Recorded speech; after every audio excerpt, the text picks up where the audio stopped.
Welcome, Family Matters. Kevin Petersen, Jay Staples. How are you, Kevin? I'm great, man. How are you doing, buddy? It's good to see you. Good. I mean, we're in the fall season. We had our summer break, I guess. Now we're doing the network shows. We all have different. So we haven't been on for a couple weeks. But anyway, good to be back. So yeah, I missed you, Jay. My life is incomplete without my time with you.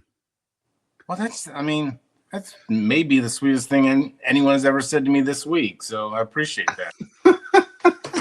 And I'm just going to take your word for it and believe you and not be sarcastic. So, I'm learning how to accept compliments or, like my sponsor always would say early on, when someone compliments you, just say thank you. Don't give them a story. No. Don't deflect. I was like, what? I was like, but I'm not looking good. I'm not feeling good. Well, just say thank you. And I was like, all right. Yeah. I see. You know what? You learn some things. God bless my sponsor. But anyway, we do this show to the best of our ability every week, and keep the questions coming. And our job here is to stump Kevin, but what I call the Family Whisperer. But it's those questions that you probably always have in your mind and looking for a place to ask them. We just load the questions. We don't attach a name to it, and we'll go from there. So, Kevin, What's going on? How are you? So, I'm good. Any burning desires within family-related stuff? No. I'm ready, man. I'm anxious to get to the questions. I've been waiting for this. Jesus. So let's go. It's been a couple of weeks, and I did not do a good job of marking which ones. But anyway, you know what? If we ask it again, that's just God saying someone else needs to hear it. So, I didn't do a good job of either paraphrasing these. So we have asked our son her son no longer lives with us on and off. They said for the last 10 years, but it's been a year that he's not, they don't want him living with them. He's actively using. They've tried help. He's gone through several treatment centers. And she basically says, I'll just boil it down to this. Are you guys saying to just offer help and let him, kind of drown outside until he wants help? Because up to this point, he does not want help. And is it our job just to say, hey, we're here if you want to get help? I love it when they answer their own question, okay, so that's the easy part. But I understand that. I think they're saying that's really, really tough for them as a family. So that's what I was going to say. It's easy to say, all right, well, you just let us know, and then you have to watch, and I understand that's the super, super hard part for the family. And that's why I think it's critical for the family to be, individual members of the family, especially mom and dad, or if a spouse or whatever, is to be doing their own work. You got to be doing your own therapy, trauma therapy, attachment therapy. You got to be doing some 12-step recovery. You got to be addressing what's going on inside you. So you can't sit around and wait for him to change to make you feel better. It's never going to happen. That's just not how it works. You have to get to a place where you're like, well, I've offered you everything I can offer you. I love you. And I will move mountains for you as soon as you're willing to participate. But if you're going to choose to continue your lifestyle, I have to choose to disengage. Yeah. And that's really hard. I mean, I get it. It was hard for me with my mom. It was really hard, because you love them and you care about them. But, there's a couple of things I always say. I mean, I've had this conversation 3 times this week. Okay. And the thing I always say is, how's your way working? And they're like, it sucks. And they're like, and honestly, it sucks for me, not for him. I can't sleep. I'm freaked out. Every time the phone rings, I'm jumping through the roof. He's fine. I'm like, right. So let's change that equation. And the way we change that equation is by you taking care of you. And a lot of times they're like, oh, I tried Al-Anon. And like I said, I didn't say go to Al-Anon. You know, I said, why don't you, start seeing a therapist that specializes in what we're talking about? And why don't you start looking at some 12-step stuff? And, I mean, generally, to be totally blunt, Jay, that's when the excuses start. Well, blah, blah, blah, blah, blah, blah, blah. I'm like, okay, well, you asked for my advice. I've been doing this over 30 years. This is the best way to handle this. And if you don't want to, that's cool. It's just like talking to the alcoholic. Oh, okay. Well, you just keep doing what you're doing and you let me know when you're ready.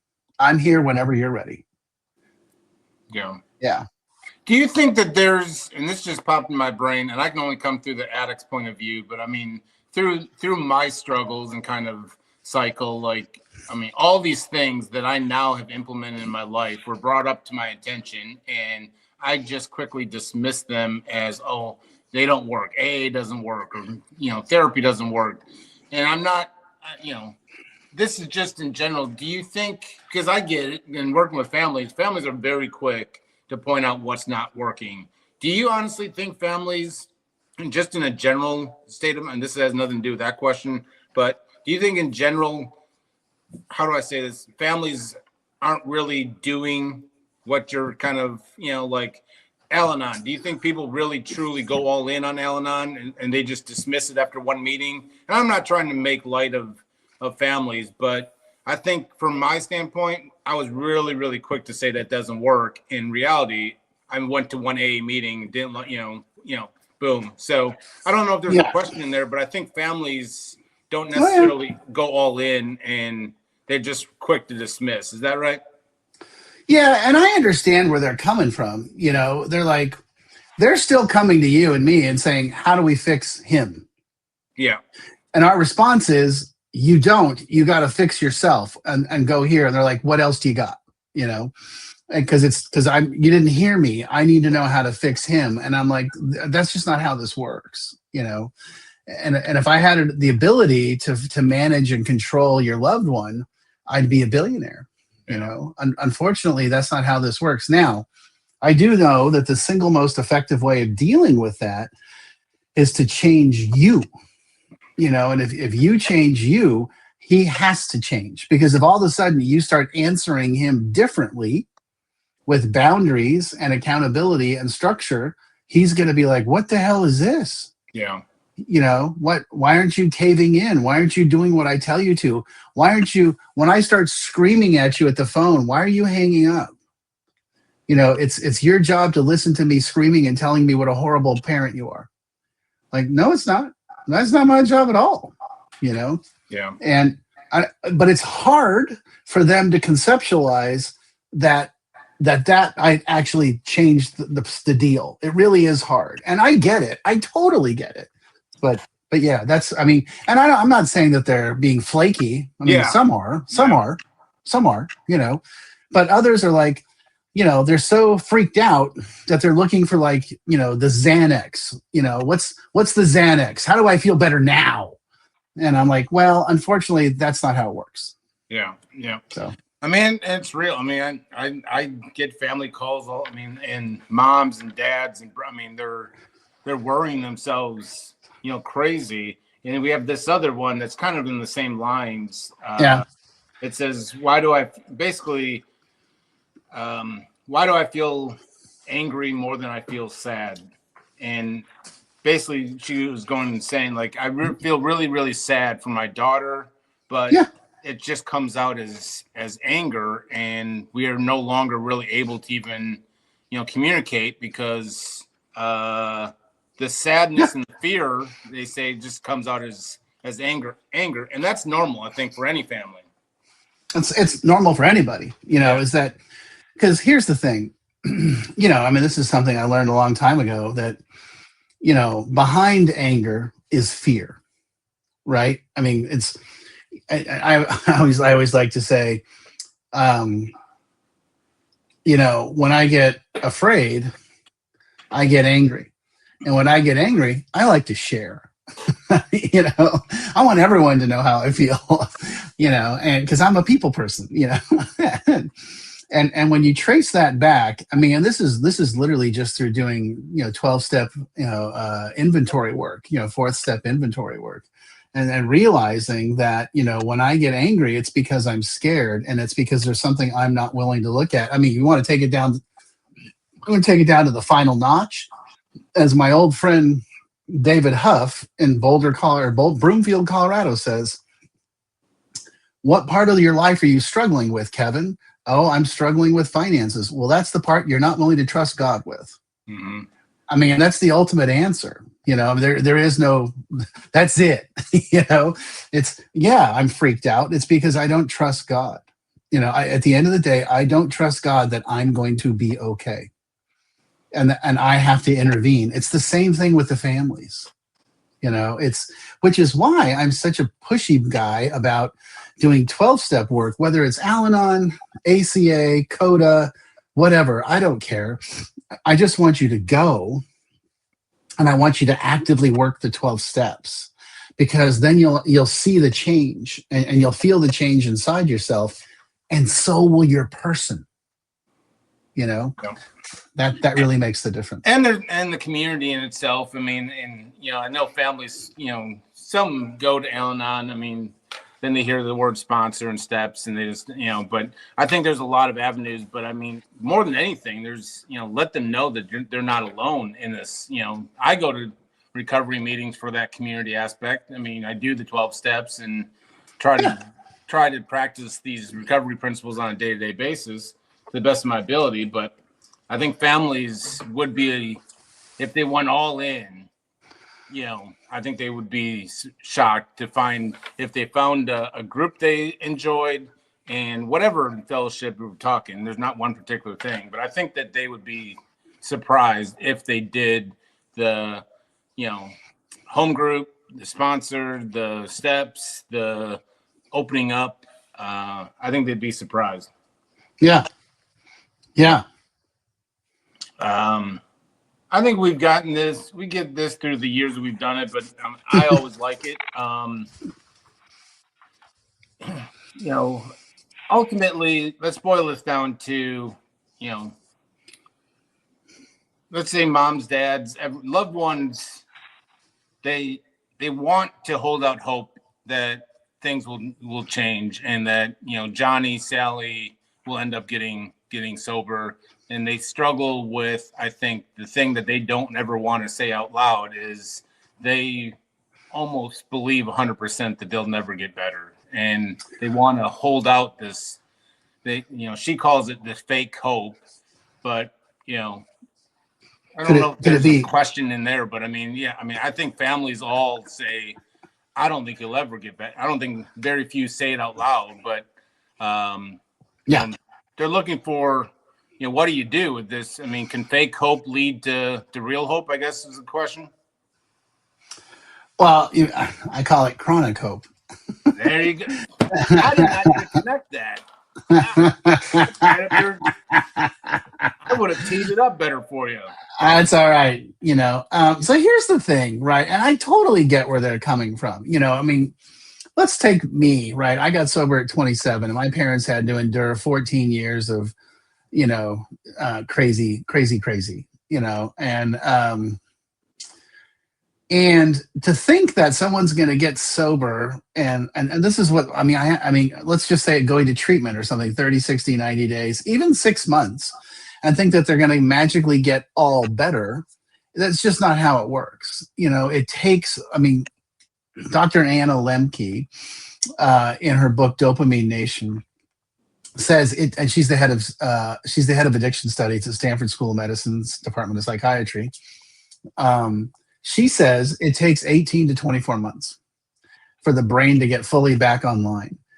And I would say that's probably 100% accurate from my experience. I was a year and a half, 2 years sober before I was like, hey, where'd all these people come from? And I was actively working the steps, I started making my amends, and doing my thing. I think I was almost 3 years, 2.5 years sober. And I, started really digging in, doing because I I was there, I was sober, I was going to work, I was doing all that, but I wasn't all there. My brain was still foggy, you know. And that's the thing, you got to be patient with these folks are is, I mean, they may be sober, but they ain't there, you know. And you just got to give them a little grace and give them a little time and see the incremental change and hold them accountable. There's no free pass, you know. It's like, hey, you know, we're really happy you're 6 months or a year sober. Congratulations, yay team. And by the way, no, you're not coming here and dropping off your laundry, you know, and you're not coming over. This isn't the local diner, you know, and the local laundromat and the local whatever, you know. You know, we're here to support you. We love you. And you know, when we invite you, you're more than welcome, but you got to start getting your act together. You know, that's really how my parents kind of assessed me. Like, hey, we're so proud of you. We think you're so awesome, that you're doing such a great job. But, you know, Yeah. you stay over there. and it took a couple of 3 or 4 years before they were like, okay, this is for real. Yeah. You know. Yeah. And I get it, you know. Yeah, I mean, I got an accountability group that I grew up, you know, in sobriety with, that are, you know, old timers and successful, and they always called it sleepwalking, but it's true because, you know, for the first, I would say 2 years of my recovery, I was kind of in this small world. Like I had my meetings down, I had my sponsor, go to the coffee with the guys, the dinners, and, you know, it's whatever. And then there's always this joke that, you know, at breakfast after our Saturday morning meeting one day, you know, like I said something, I don't even remember what it was, but it must have been insightful because someone said, and look at that, little Jay is awake finally. And so, but I like how you said it, like, and, you know, I did feel different. It wasn't just that saying, but it was like almost as if, you know, I'm in this small box and then all of a sudden the you know, the glass box just lifted and I had this whole world and new colors. And even when dealing with my family, I still remember I would get so upset, or, you know, my mom called and tried to be, you know, helpful, and I took it wrong, and I'd run to my sponsor, and, you know, my sponsor would just kind of say like, hey, just do your best, you know, but, you know, there's a long way to go. You know, your mom and dad probably don't think that this is going to last even. So just keep doing what you're doing. And I think communication with family changed after 2-3 years. And I always say, like, I knew I made it when someone from my dad's country club called me and said, hey, my son's struggling. And I was like, how'd you get my number? And I was like, well, your dad said you struggled with it. I'm like, my dad said something about me struggling at his country club? Like, oh, I mean, and I like, it brought a tear to my eye. I was like, oh my God, he acknowledged, you know. But I mean, it's little stuff like that. But at the same time, like, I think this is also, I say all that, you know, people struggling right now and hearing 18 months to 2 years to get their, you know, and they're just coming off of their favorite drug of choice. Like, that's a long time to, you know, to give up the, you know, the habit of going back to their only solution. I think that's why relapse is so common. So. Yeah, no, I mean, absolutely. I'm with you 100%. I mean, it's well, relapse is common because, you know, we tell people, oh, you're 30 days sober, you're ready to go back. And it's like, that's like somebody going to the gym for 30 days for the first time and saying, and now you're ready for the Olympics, you know? And it's like, what? You know, no, you know, let's, you know, and the thing you said too, and I always wanted to jump on this because I think this is super critical to answering the question, is what you said was you had your accountability group, you had your meetings, you had your rhythm, and then you went to breakfast and you were in the middle of the boat. Mm-hmm. And that, for my first 2 or 3 years, man, that's how I lived. You know, every night meeting, every weekend meeting, dinner, lunch, breakfast, ice cream, movies, you know, dances, parties, helping people move.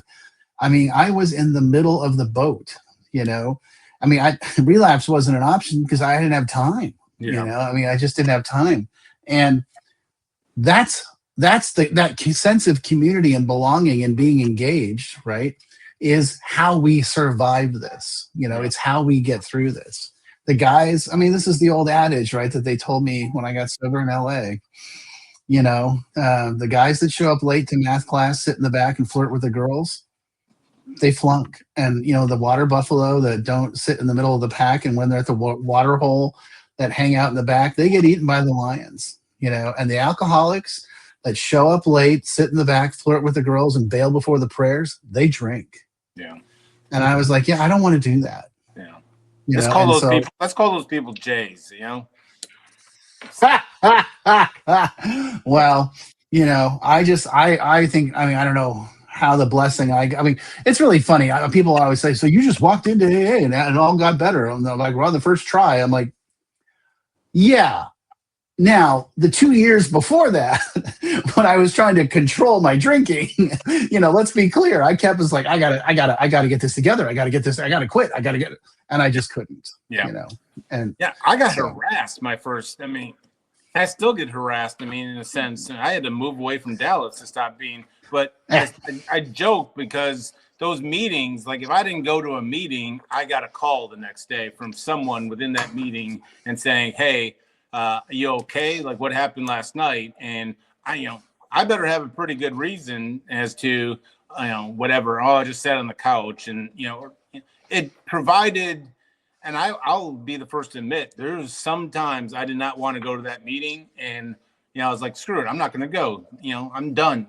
I can miss one. And then I started thinking, but they'll call me tomorrow. I'm like, oh, geez, Jay, just go. Just go and show up to those coffee meetings. But there's accountability to that. And, yeah, like, I don't know if I would have had all the things I had that I wouldn't have just kind of, slept it off. So, I was harassed, I won't press charges, but, I was harassed for the first 3 years of and I'm grateful for it. But yeah, that's how I grew up in recovery and I started doing that. Big time in my recovery is when I became like, all right, Jay, like here are 3 guys that didn't, make the meeting last night. Give them a call today. And I'm like, what? I don't even know them. Well, yeah, you do, so I started and that goes back to the community. I joke when I say I'm harassed, but God, those are a group of guys that surrounded me, and here I am today. So no, I got the same treatment, and this was before cell phones. I come home from work, there'd be 4 or 5 messages on my machine, like, yo, bro, where were you last night? Are you okay? Because they thought I was drinking.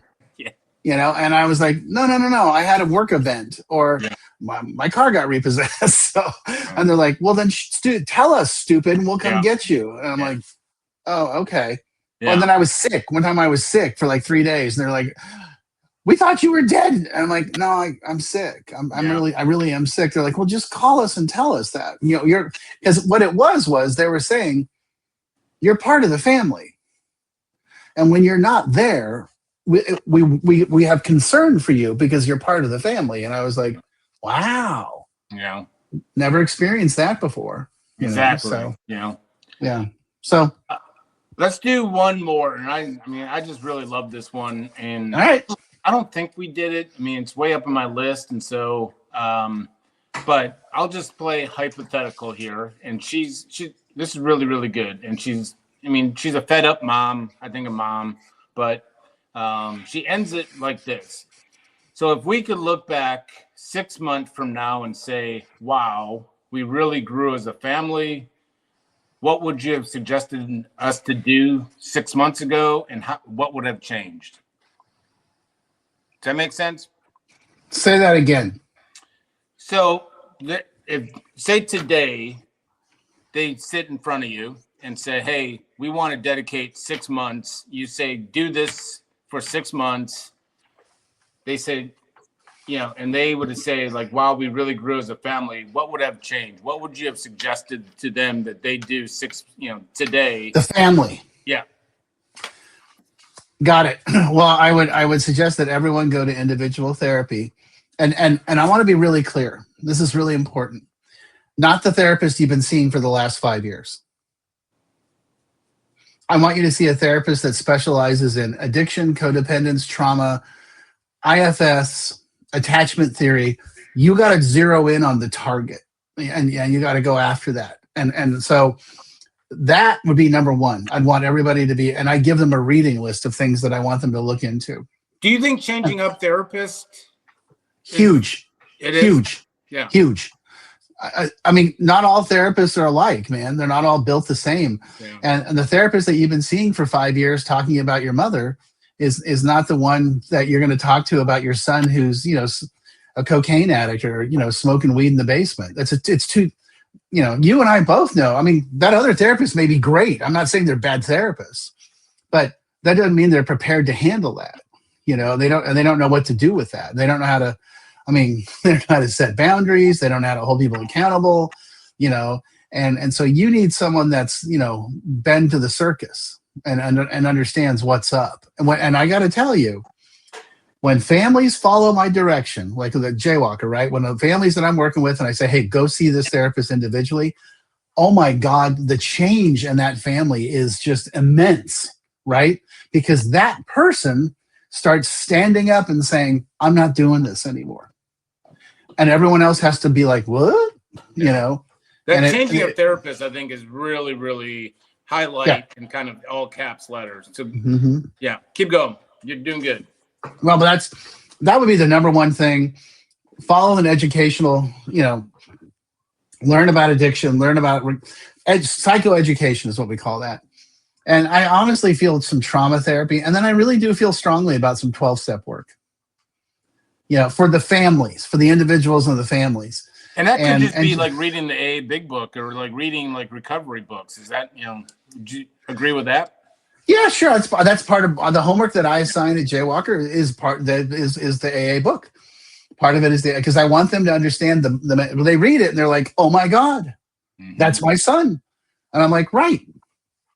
We got it, Now let's talk about you, and that tends to be the challenge. So.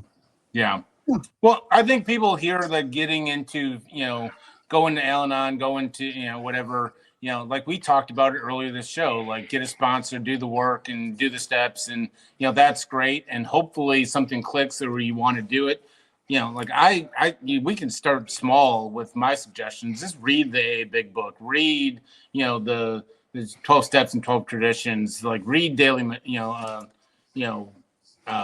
as Bill sees it, whatever it may be. And shockingly, sometimes that leads them to go and start getting into step work and maybe get an Al-Anon sponsor. So sometimes it's just opening the book and trying to see it through your loved one's eyes.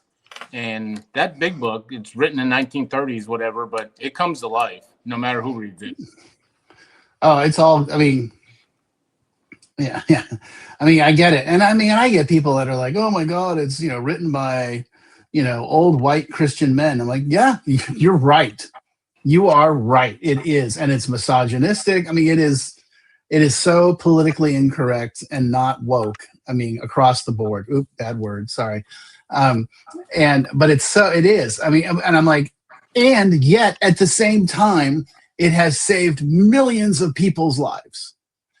And so maybe there's something in there that actually is of great value. And if you can get past the pronouns and hey, change them in your book. I don't care. Go crazy.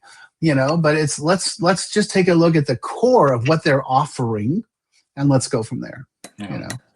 Now, like I always say, like it's been told to me, like if you feel AA is a cult, then join the cult. So, Amen. So. Yeah. Alrighty, sir. You did well. So you can take the rest of the day off, I think. You brought it. But we'll do this each and every week and keep the questions coming. And if there's a topic, if there's something you want us to expand on, stories, whatever it may be, hey, we're here to help and be a resource. So anything helps, and keep the questions coming. Kevin, I will see you next week. I look forward to it. All righty.